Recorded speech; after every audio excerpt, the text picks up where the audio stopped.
Oke, kali ini saya mau cerita tentang hebatnya tubuh manusia.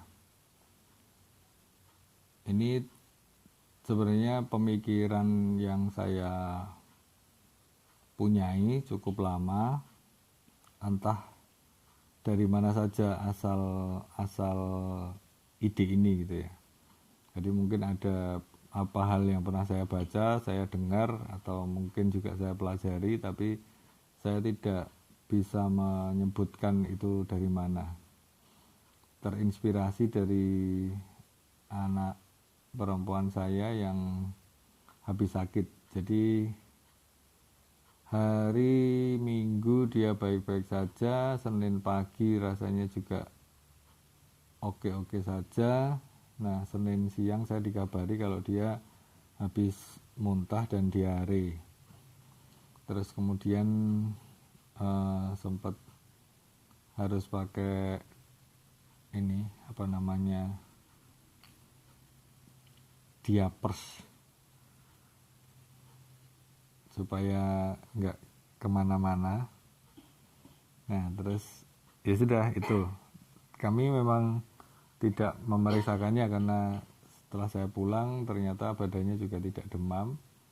Memang bermasalah dengan pencernaan dugaan kami. Jadi dia sempat kalau makan muntah lagi kayak gitu. Terus kemudian cari alternatif, kami carikan aja air kelapa. Terus ada juga kan namanya kelapa wulung, itu bagus untuk pengobatan, apalagi obat haus. Makanya terus kemarin cari degan wulung, diminum. Setelah minum itu, waktu kami pergi, saya sama kakaknya nyari kelapa itu, ternyata anak saya muntah lagi, sama diare juga ya, sama diare juga. Nah, tapi sudah nggak begitu parah. Terus minum itu udah, habis itu dia saya pijitin, saya kasih minyak kayu putih gitu, terus tidur. Jam 3 terbangun sama istri saya, kemudian makan bubur bayi, yang maksudnya sih yang lunak gitu ya, tapi ternyata keluar lagi. Pagi itu masih keluar lagi.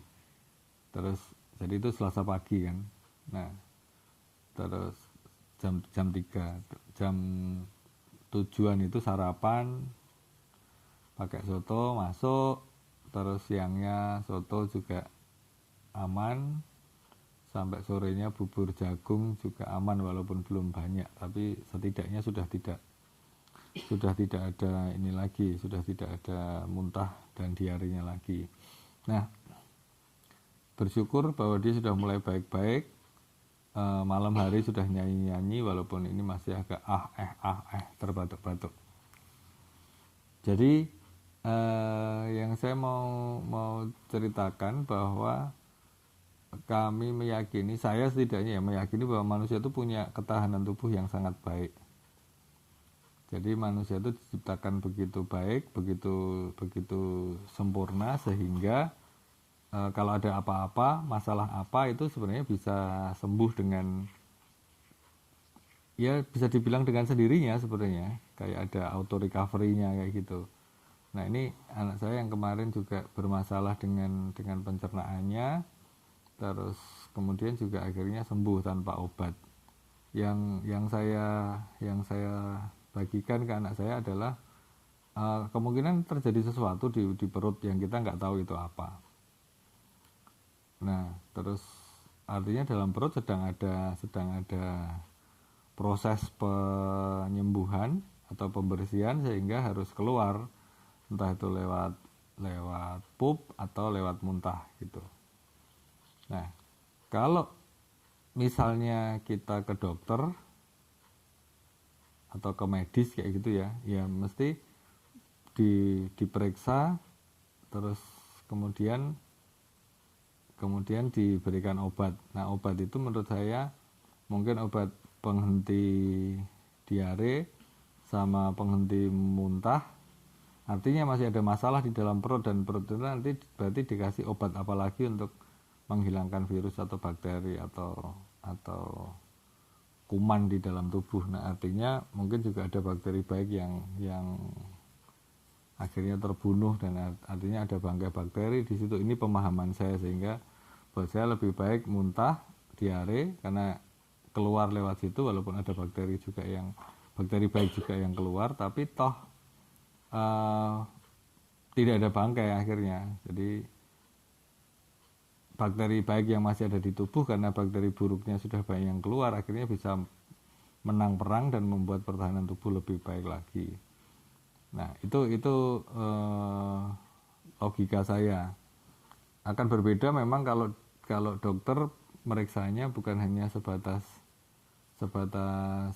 laporan kami dan gejala-gejala yang dilihat, tapi misalnya sampai cek darah atau cek fesesnya atau cek urin gitu ya. Nah, mungkin kalau di situ memang itu lebih presisi karena ada hasil lab yang mendukung diagnosa. Tapi kalau enggak ya saya rasa diagnosa saya aja cukup gitu.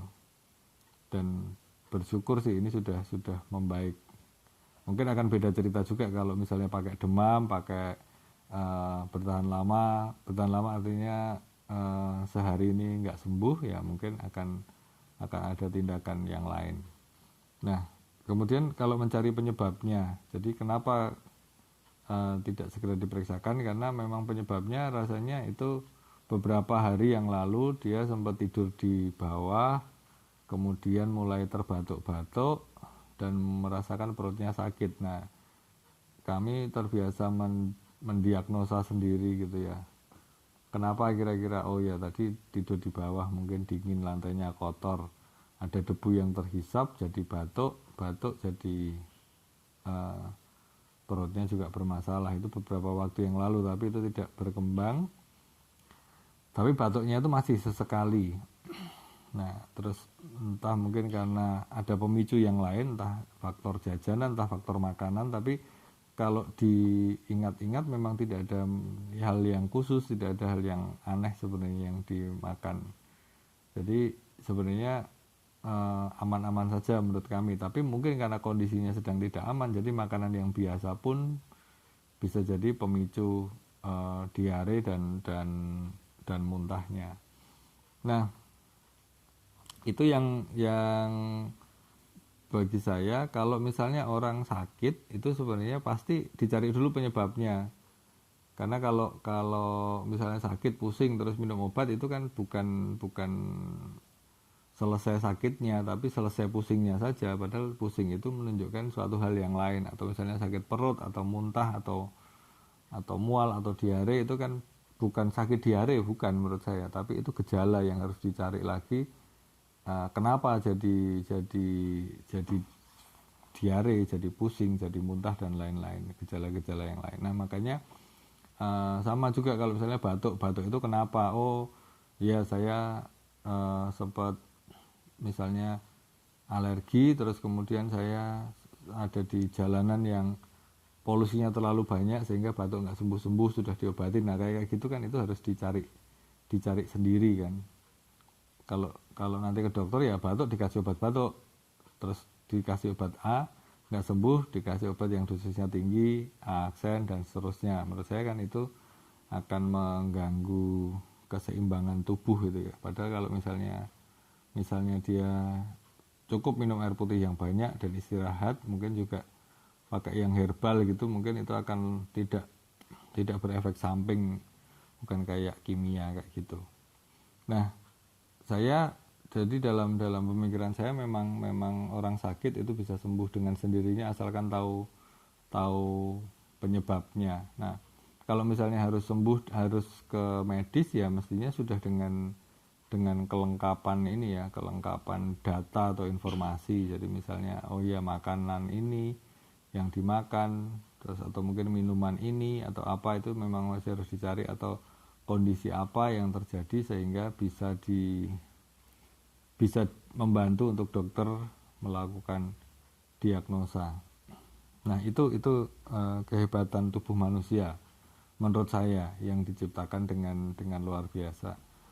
Nah, mengingat kondisi sedang dalam kondisi pandemi seperti ini, yang saya sebenarnya punya pemikiran sendiri, kayak misalnya ada hasil PCR yang masih positif kayak gitu ya. Nah, menurut saya itu memang sebenarnya sih memang bisa jadi ada kondisi PCR-nya positif tapi kondisinya badannya sehat, atau yang PCR-nya negatif tapi badannya nggak sehat. Nah, pengennya kan pasti yang negatif dan sehat. Kalau positif ya mestinya nggak sehat gitu kan. Tapi kan ada kondisi yang seringkali sebaliknya. Dan kalau milih mana, menurut saya pilih sehat. Entah positif entah negatif tapi sehat, daripada negatif tapi kok nggak sehat. Lah ini kenapa? Kan berarti ada penyakit yang lain. Nah, menurut saya memang yang terpenting mungkin bukan hasil tesnya, tapi yang penting sehatnya dulu. Karena tes itu, saya pernah membahas juga, tes itu bisa bisa bermacam-macam, eh, bermacam-macam kemungkinan yang menjadikan itu salah. Jadi bisa jadi juga tesnya yang salah kan, kalau misalnya kondisinya sudah membaik tapi kok hasilnya masih positif. Nah, terus kemudian saya juga punya pemikiran yang mungkin berbeda juga dengan para ahli, cuman ini cuman pemikiran saya saja, bukan berarti ini benar ya. Jadi kalau misalnya komorbid, orang yang punya komorbid itu akan lebih berbahaya jika kena corona. Menurut saya mungkin kalau komorbid ini yang terjadi memang faktanya seperti itu, tapi menurut saya karena itu diinfokan, didengung-dengungkan, dibahas, jadi akhirnya begitulah yang terjadi. Maksud saya, kalau misalnya orang tidak tahu kalau dia komorbid, misalnya dia sebenarnya punya komorbid tapi tidak tahu, terus kemudian dia terkena corona, mungkin juga tetap ada yang bertahan. Saya rasa itu ada yang kayak gitu. Nah, kenapa? Karena menurut saya manusia yang sudah terkena penyakit itu tubuhnya sudah membentuk satu pertahanan terhadap penyakit lamanya dia. Nah, begitu dia kena penyakit baru, mungkin memang tentaranya akan kewalahan, tapi dia sudah terbiasa sebenarnya bertahan dengan kondisi yang tidak ideal, yang tidak standar. Jadi menurut saya itu juga sesuatu yang kemungkinan kalau misalnya yang komorbid itu bertahan, mungkin seperti itu cara kerjanya gitu. Jadi kalau misalnya, saya nggak tahu apakah kekuatan pikiran saja bisa menjadikan ini berhasil. Jadi misalnya, oh saya komorbid nggak apa-apa, saya kena corona saya tetap sembuh, misalnya begitu, mungkin juga bisa jadi sembuh juga, walaupun secara medis dan penelitian dan lain-lain mungkin memang komorbid ini lebih berbahaya gitu ya. Ya itu pemikiran saya terkait dengan sebenarnya kehebatan tubuh manusia.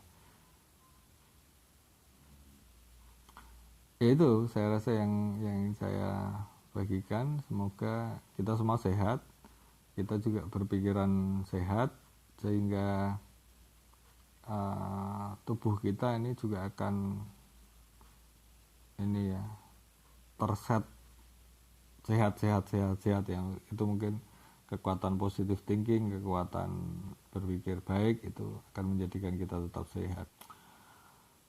Oke, saya rasa itu dari saya, semoga bermanfaat. Terima kasih.